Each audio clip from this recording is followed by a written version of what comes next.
الرحمن الرحيم. يا علي يا عظيم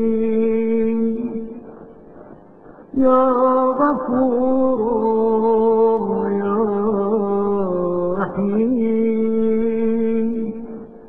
أنت الرب العظيم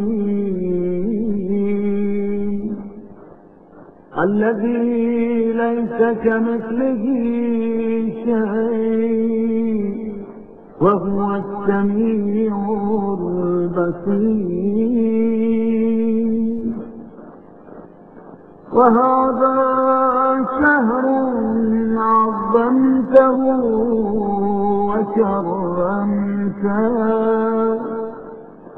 وشرفته وفضلته على الشهور، وهو الشهر الذي فرضت صيامه عليه، وهو شهر رمضان الذي أنزلت فيه القرآن هدى للناس وبينات من الهدى والفرقان،